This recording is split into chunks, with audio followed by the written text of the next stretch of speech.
Next, we got the Los Angeles Chargers, which is a team that I think is should be better than expected. A team that should be there with some of the best. I just feel like their injuries get in the way. They got some stars that are questionable, um, and I mean overall, it's just a team that um, just I feel like they just haven't built that culture where they are this powerhouse football team in the league. I think they got some really good guys in here. I think they could definitely make a difference. I think they could definitely, um, make a case to compete. Just it's a team that's just all over the place though at times. So the Chargers though, interesting case for sure. I'd say they're like mid tier with the teams. Could be really good, could be really bad. You don't really get to know what type of Charger team it is. But last year it was tough. They were 5-12, 2-7 at home, 3-5 away, 1-5 in the division. 346 points for, 398 points against. They were 13th in passing yards with 232.8, 25th in rushing yards with 96.6, 21st in points for with 20.4, and 24th in points against with 23.4. So, again, injuries definitely play a part of this. I'm not going to blame a certain player.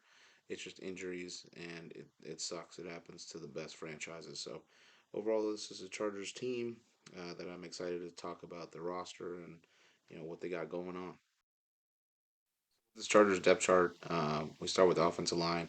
Left tackle Rashawn Slater, who is number 6 on the left tackle list. Yeah, it's a guy that's a huge, huge upside guy. They drafted him. He's super young, all pro potential, Pro Bowl potential. I mean, overall, yeah, they have a great left tackle there. So he's going to be working wonders with this team. Left guard, Zion Johnson, another young guy, honorable mention on the list. Definitely all pro talent, definitely Pro Bowl. I'm excited to see what he does. Bozeman at the center, he's a veteran guy, played for the Ravens, played for the Panthers. I mean, he's been there, done that. So he's going to be very, very influential for the team. I think he can definitely help them on this offensive line who's young and still trying to learn the system, the plays, just getting better as a blocker, getting better as what can we do to help the team. At the right guard, Pipkins, he's got to step up. He's at the time where he just needs to start balling out and helping the team out with blocking and yeah, pulling and all that kind of thing. Open some space for running backs. Open, making sure it's clear for the quarterback to just take his time there, and that's what Justin Herbert really needs. Stop getting sacked all the time. And then right tackle, they solidified that sack problem with Joe Alt, who's a great draft pick. Like honestly, could be All Pro, could be Pro Bowl. That could be a generational tackle for sure. And having him and Slater, those could be the two best dynamic tackles in the league. So that's going to be really fun to watch for them. For the quarterback, of course, Justin Herbert. He's number 10 on the list for quarterbacks. He gets a lot of scrutiny, but he really didn't have a lot of help, a lot of injuries. He was injured. I mean, he's trying to do everything he can, but getting sacked so many times gets you so far in success, man. So overall, I mean, you cannot just completely, um, turn him down like that. He has the ability of making some great plays. He has the ability of scanning the field well. Great IQ. I think he's a great QB, really. Um, at the running backs, it's between the Ravens, almost like the Ravens garbage in a way, and not in a bad way. It's just they threw him out knowing that, oh well, you guys get injured a lot, we don't need you, or they just wanted to save money. But regardless, this is a prove it kind of running back room with having Gus Edwards and J.K. Dobbins. They're trying to make sure that um, they can um, prove it, but also this is a great thing because of losing Eckler. They needed to get something here, and they got those two dynamic guys. When healthy, can be pretty good. So not bad for him. Wide receivers, you look at Palmer. He's going to be in a bigger role now. Can he step up? Can he do his thing? He's still young. He still can figure it out. Other side is going to be their draft pick from Georgia, Lad McConkey, who definitely has some upside. Killed it in college, of course. He's looking to kill it right now. I think having Justin is going to help him out. I think he's definitely a great route runner. So I'm excited to see what he does. And as well as Quentin Johnston, I think he's got a lot to prove. A lot of people calling him a bust. So he's got some things chipping his shoulders to prove to people. And this is a really good thing for him to do, is to step it up and showcase what he can and can't do, but mostly what he can do, right? So he's trying to be a guy, and he's trying to be productive. Um, and the tight end, Will Dissly, longtime Seahawk. He's a veteran guy, doesn't really get many touches. I think this is a huge thing for him to try to solidify himself as a pretty decent tight end, and for people not to throw that out of the conversation. So I think he's got the ability of playing good football. On the defensive side of the football, they run a 3-4 base. The DN is going to be Fox, who can contribute. He's definitely a veteran. Definitely a guy that we're going to be looking towards and seeing what he can do. At the D tackle position, you got Ogbonia. He's a question mark. I mean, we just don't know much about him. He's young, so can he do what he got to do to produce and become a run stuff and D tackle and help them wreck on the other side of the football there. So and Puna Ford, he's a veteran question mark because hasn't really played as much in his career. He's been a okay, but he hasn't been like something that I haven't seen before. So Puna Ford, I think, got a chip on his shoulder for sure.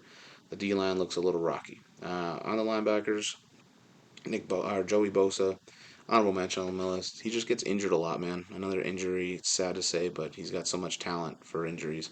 But can he step up and do what he can? I definitely think he can. He's a double-digit sack guy. He's a Pro Bowl. I mean, he's even a Defensive Player of the Year candidate at some point. So um, I hope he gets back to that. Inside linebackers, you do have Henley, who's young, definitely going to learn through Denzel Perriman, who I'm going to state there next. Definitely young, has a lot of got some upside. We'll see how he does. Denzel Perriman has done this before. Great, has been a tackling machine at some points. He just needs to stay on the field.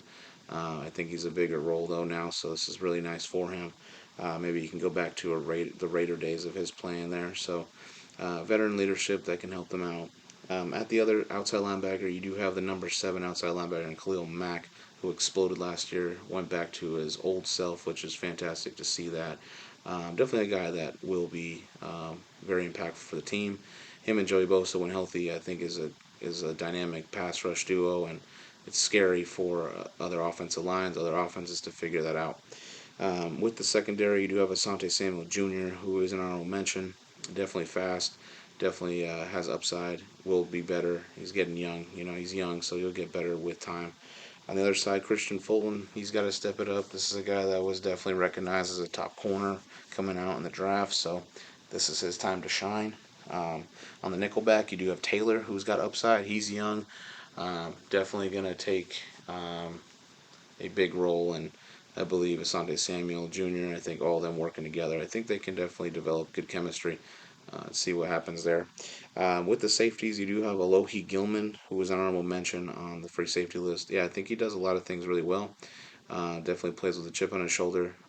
Definitely not afraid of tackling, not afraid to make some plays. So I do like that. And then there's strong safety, Derwin James, who I did put number 1, even though he does get unhealthy. Um, a lot of injuries for him. He's still, at the end of the day, when he's healthy, is the top safety, strong safety in the NFL. But he had enough stats to put him number 1. I mean, it's gonna all come down to can Derwin stay there and stay healthy and produce. I think he can. Only time will tell. Football is a grueling sport. So with the special teams, you do have kicker Cameron Dicker, who is an honorable mention. Definitely a really good kicker. Definitely got a leg to him. So we'll see how that goes. A really good punter, and J.K. Scott. He's had some a great career with Green Bay, and now coming to Los Angeles. And then kick returner Davis, who had a pretty good year last year, so maybe he can be effective. Overall, this depth chart is not the worst, but it does have some questions. It definitely has health questions, and definitely has some guys that need to step up now. So, can they do well? Let's look at their schedule and see where they're at.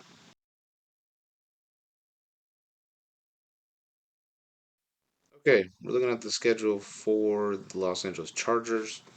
It all starts with week 1. They definitely, obviously, won the Raider game. Obviously, I'm not going to dissect that game. I will deal with my previews and takeaways from Week 1. Overall, yeah, they had a great time. Definitely stomped them out. So and in LA as well. So that was a good thing for them to start of the season. I think they'll continue this train Week 2. I think they'll beat Carolina and Carolina. Then they'll go to Pittsburgh. I think they'll definitely lose to Pittsburgh. They'll lose to the Chiefs. They'll have their bye. Then they'll beat the Broncos in Denver. Go to Arizona and beat them. They will lose to the Saints. Lose at Cleveland. Come back and they'll beat Tennessee and Cincinnati. I think they'll definitely shock Cincinnati. That's a tough matchup. I just believe they will shock them, and it will just come down to really the honestly really it's going to come down to the possession time and as well as um, how they manage decisions. I do believe the Chargers they'll be motivated there. So they will play the Baltimore Ravens. They will lose to the Baltimore Ravens. Play in Atlanta. They will actually beat Atlanta there, and they will lose to the Chiefs once again. Beat the Bucks. Lose to the Broncos.